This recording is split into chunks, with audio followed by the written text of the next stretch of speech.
नमस्कार दोस्तों, ढोल में पोल चैनल में आप सब मित्रों का हार्दिक स्वागत करता हूं। दोस्तों, हमारे ब्राह्मणों ने धर्म ग्रंथों में धर्म को आधार बनाकर और धर्म को धंधा बनाकर किस तरह से अपने को महिमा मंडित करके अपने लिए दान पुण्य आदि करने की तमाम प्रसंग जो है तमाम लिख मारा है इनमें ब्राह्मणों ने अपने धर्म ग्रंथों में। दोस्तों, कोई भी ग्रंथ ले लीजिए, सब में अपने ब्राह्मणों की सर्वोच्चता इन्होंने अपनी महत्ता सिद्ध की है और तमाम जातियों का जो है शूद्र जातियों का इन्होंने अपमान किया है, उनको हर तरह से हीन बनाने की कोशिश की गई है। दोस्तों, महाभारत एक ऐसा ही ग्रंथ है जिसको कि धार्मिक समझा जाता है और धार्मिक बताया जाता है और केवल कौरव पांडवों का युद्ध और ऐसा समझा जाता है कि इसमें गीता में कृष्ण ने अर्जुन को ज्ञान दिया, ये महाभारत का ही उसका अंश है एक। लेकिन जब इसको पढ़ते हैं, हम महाभारत को पढ़ते हैं, तो इसमें ब्राह्मणों ने किसी न किसी राजा के जैसे भीष्म पितामह हुए, किसी राजा के बहाने, युधिष्ठिर के बहाने, और युधिष्ठिर सवाल पूछते हैं, भीष्म जी बताते हैं, कभी वैशंपायन जी कथा सुनाते हैं, जन्मेजय जी कथा सुनते हैं, कभी कोई ऋषि कहते हैं, कभी कोई ऋषि कहते हैं, कभी कोई सुनता है, कभी कोई सुनता है। इस तरह के प्रश्न कर करके तमाम जातवाद की बातें की हैं, तमाम अपने को महिमा मंडित किया है और अपने को दान पुण्य करने के लिए प्रेरित किया है, लोगों को मूर्ख बनाया। सीधी सीधी शब्दों में कहें तो भोले भाले लोगों को, अनपढ़ लोगों को अशिक्षित रख करके एक बड़े तबके को मूर्ख बनाने में अपना जो है कोई भी इन्होंने कमी नहीं छोड़ी है कहीं भी। दोस्तों, ये पढ़ने से मालूम पड़ता है, इसे मैं नहीं कह रहा हूँ, आप और हम सब पढ़ें। देखिए, महाभारत में एक ऐसा ही प्रकरण मैंने पढ़ा, अनुशासन पर्व, और मैं चाहता हूँ कि आप भी इसे सुनें। दोस्तों, बड़ा रोचक प्रसंग है और इसमें जो है ब्राह्मणों के लिए दान देने की महिमा का वर्णन किया है, कैसे दान देना चाहिए, और अगर दान नहीं दिया तो फिर उसके परिणाम बड़े बुरे भुगतने पड़ते हैं। हो सकता है कि अगला जन्म सियार का मिले, फिर बंदर का मिले, या किसी कीट पतंग का मिले, किसी जानवर का, गधे का मिले, सूअर का मिले, किसी नरक में जाना पड़ जाए। तो इस तरह के प्रसंग जो है इसमें आते हैं अनुशासन पर्व में। वैसे तो बहुत हैं दोस्तों, मैं आज आपको एक संक्षेप में एक प्रसंग सुना रहा हूँ। ये है महाभारत प्रथम खंड, द्वितीय खंड है, ये गीता प्रेस गोरखपुर की पुस्तक है।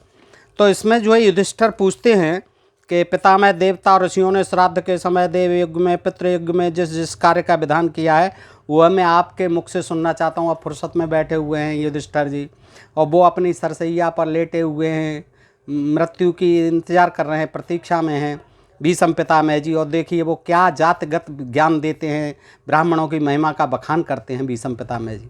ये इनका कमाल है ब्राह्मणों का कि इन्होंने जो है किसी को नहीं बख्शा है और किसी न किसी के मुख से ये अपनी महिमा मंडन कराई है इन्होंने। तो वो कहते हैं भीष्म पितामह कि बेटा, अब दान के योग्य ब्राह्मण की परीक्षा करने के विषय में कुछ कहता हूँ, उसे सुनो। जो ब्राह्मण पतित, जड़ या उन्मत्त हो गए हों, वे देव कार्य व पितृ कार्य में निमंत्रण पाने के अधिकारी नहीं हैं। अब क्षत्रिय होते हुए भीष्म पितामह बता रहे हैं, ब्राह्मणों का ज्ञान दे रहे हैं कि जिसके बदन में सफ़ेद दाग हों, जिस ब्राह्मण के बदन में सफ़ेद दाग हों, जो कोढ़ी हो, नपुंसक हो और राज अक्षमा यानी तपेदिक का रोगी हो, मृगी का रोगी हो, मृगी आती हो और अंधा हो, उसे भी श्राद्ध में नहीं बुलाना चाहिए। वैद्य हो, पुजारी हो, पाखंडी हो, सोमरस बेचने वाला हो, गाने बजाने और नाचने वाला हो, खेल कूद कर तमाशा दिखाने वाला बकवादी पहलवान, शूद्रों का यज्ञ कराने वाला हो, शूद्रों को पढ़ाने वाला हो और शिष्य बनाने वाला हो शूद्रों को, ऐसे ब्राह्मण श्राद्ध में निमंत्रण देने योग्य नहीं हैं। वेतन लेकर वेद पढ़ाने वाले, वृत्ति लेकर वेद पढ़ाने वाले, पढ़ने वाले ब्राह्मण भी श्राद्ध के योग्य नहीं हैं, क्योंकि वे वेद को बेचने वाले हैं। जो पहले समाज का अगुआ रहा हो और पीछे उसने शूद्र जाति की स्त्री से विवाह कर लिया हो, वह ब्राह्मण संपूर्ण विद्याओं का ज्ञाता होने पर भी श्राद्ध में बुलाने योग्य नहीं है। अग्निहोत्र न करने वाले, मुर्दा ढोने वाले, चोरी करने वाले, पतित अपरिचित गांव के मुखिया और पुत्र का धर्म के अनुसार नाना के घर में रहने वाले ब्राह्मण भी श्राद्ध में भोजन करने के अधिकारी नहीं हैं। जो ब्राह्मण कर्ज या ब्याज लेकर तथा प्राणियों को बेचकर जीविका चलाता हो, जो स्त्री के अधीन रहता हो। अब बताइए, स्त्री के अधीन तो हर आदमी को रहना चाहिए और रहता भी है स्वाभाविक रूप से। ये कौन सी उसकी गुणवत्ता खराब बता दी कि स्त्री के अधीन रहता हो, वैश्या का पति हो और संध्या बंदन न करता हो, उसे भी श्राद्ध में निमंत्रण नहीं देना चाहिए। अगर इन गुणों का अवलोकन किया जाए, इनको जांचा जाए, परखा जाए, तो मैं कहता हूँ लाखों में एक भी ब्राह्मण नहीं मिलेगा दान देने के लिए और यज्ञ कराने के लिए, श्राद्ध कराने के लिए। दोस्तों आगे कहते हैं, युधिष्ठिर ने पूछा, पितामह विद्वानों का कहना है कि धर्म के साधन और फल अनेक प्रकार के हैं, इसमें क्या कारण है, यह बताने की कृपा करें। तो भीष्म जी ने कहा, बेटा, अहिंसा, सत्य, अक्रोध, कोमलता, इंद्रिय संयम और सरलता, ये धर्म के निश्चित लक्षण हैं। जो लोग इस पृथ्वी पर घूम घूम कर धर्म की प्रशंसा तो करते हैं किंतु स्वयं उसका आचरण नहीं करते, और ये तो 100% बात है। प्रचार करते हैं, कथा कहानियाँ कहते हैं, सुनाते हैं, धंधा करते हैं, व्यापार चलाते हैं धर्म का, लेकिन वो स्वयं जो है इन पर अमल नहीं करते हैं।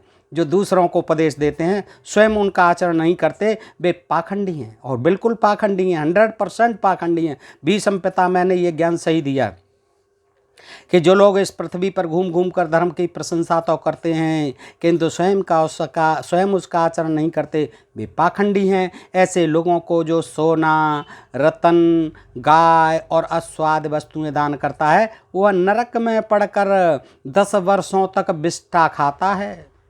विष्ठा खाता है, आप समझ रहे हैं इसको दोस्तों। 10 वर्ष तक तो नरक में रहेगा और वहाँ नरक में विष्ठा खाएगा। ऐसे ब्राह्मणों को जो दान देगा, जो घूम घूम कर धर्म की प्रशंसा करते हैं किंतु आचरण नहीं करते, जो अहिंसा का पालन नहीं करते, जो सत्य नहीं बोलते यानी झूठ बोलते हैं, जो क्रोध करते हैं और जिनमें कोमलता नहीं है, इंद्रिय संयम में नहीं है जिनकी, और सरलता भी नहीं है, सिंपलिसिटी नहीं है। आजकल तो खूब टेक्निकल ब्राह्मण हो गए हैं, कथावाचक भी तमाम जो है पाखंड करते हैं। तो ये सब जो है इन्होंने बिल्कुल वर्जित बताएं। इनको दान देने से तो नरक में जाएगा आदमी और 10 वर्षों तक विष्ठा खाता है। ये मैं नहीं कह रहा हूँ दोस्तों, भीष्म पितामह कह रहे हैं और युधिष्ठिर से कह रहे हैं। इतना ही नहीं, वह गाय भैंस का मांस खाने वाले, आगे भी देखिए, इतना ही नहीं, वह गाय भैंस का मांस खाने वाले चंडालों, चमारों, देखिए महाभारत में भी चमार शब्द आया है, चांडाल जाति आई है, चमार शब्द भी आया है। आप देखें, ये कहते हैं कि पहले जाति व्यवस्था नहीं थी, ये द्वापर युग में भी चमार, हत्यारों और राग एवं मोहबस दूसरों के गुप्त रहस्य को प्रकट करने वाले पापियों की विष्ठा का कीड़ा होता है। हाँ, ऐसे नहीं नरक में पड़ करके 10 वर्षों तक विष्ठा खाता है, और उससे भी ज़्यादा वो जो चंडाल, जो चमार, जो गाय भैंस का मांस खाते हैं, उनकी विष्ठा खाता है। जो मूर्ख बल वैश्वदेव के समय आए हुए ब्रह्मचारी ब्राह्मण को अन्न नहीं देते, वे पापमय लोकों में जाते हैं। जो मूर्ख, जो बल वैश्वदेव के समय आए हुए ब्रह्मचारी ब्राह्मण को दान भीख नहीं देते हैं, अन्न नहीं देते हैं, वे पापमय लोकों में जाते हैं। और इसी के साथ दोस्तों फिर एक विचित्र सी कथा भी है, छोटी सी, इसको भी सुन लें आप। कि युधिष्ठिर ने पूछा, पितामह, जो लोग ब्राह्मणों को दान देने की प्रतिज्ञा करके फिर मोहवश नहीं देते, मुकर जाते हैं कि भाई इतना कैसे दें, हम नहीं दे रहे, मुकर जाते हैं, पहले कह देते हैं दान देने की, उनकी क्या गति होती है, उनकी बताओ भीष्म पितामह जी। तो भीष्म जी ने कहा, बेटा, जो देने की प्रतिज्ञा करके भी नहीं देता, वह जीवन भर जो कुछ होम, दान और तप आदि पुण्य कर्म करता है, वह सब नष्ट हो जाता है, सब कुछ उसका नष्ट हो जाता है।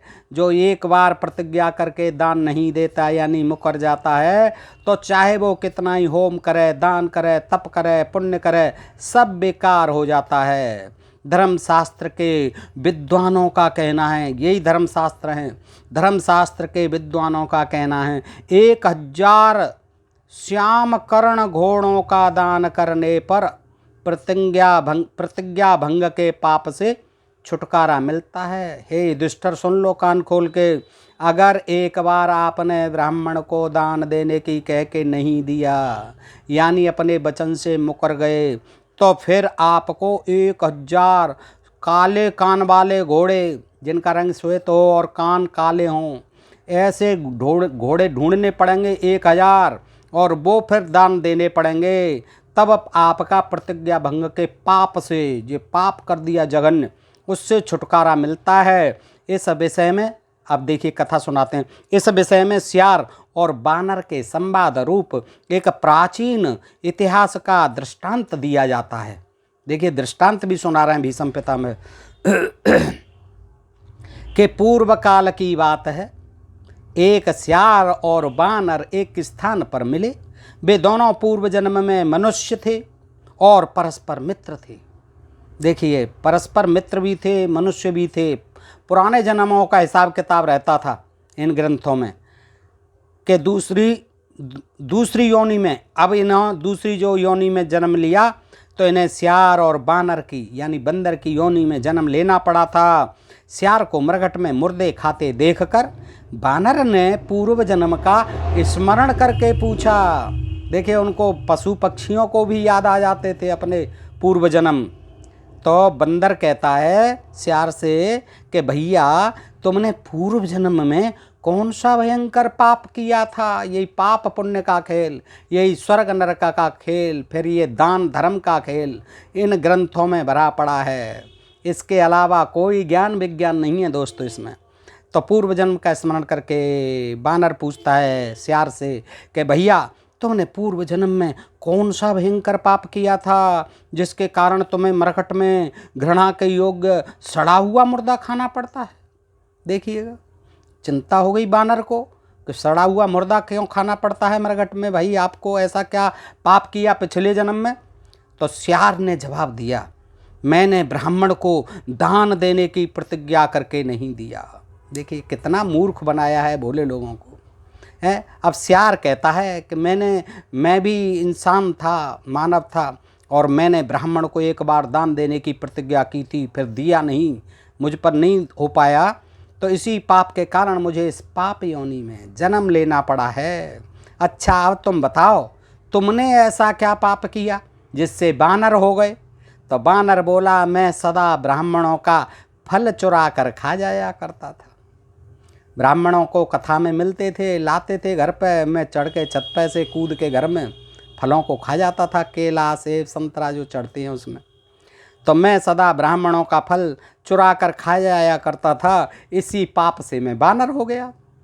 अतः विज्ञ पुरुष को यानी ज्ञानी पुरुष को बंदर कहता है कभी ब्राह्मण का धन नहीं लेना चाहिए। मैं पछता रहा हूँ बंदर बन के, इसलिए कभी ज्ञानी पुरुष को या किसी भी पुरुष को ब्राह्मण का धन नहीं लेना चाहिए। उनके साथ कभी विवाद नहीं करना चाहिए। चुपचाप सुन लो, वो गाली भी दें तो उनको गाली बंदो, अपमान मत करो, विवाद मत करना कभी ब्राह्मणों के साथ, नहीं तो यही अंजाम होगा।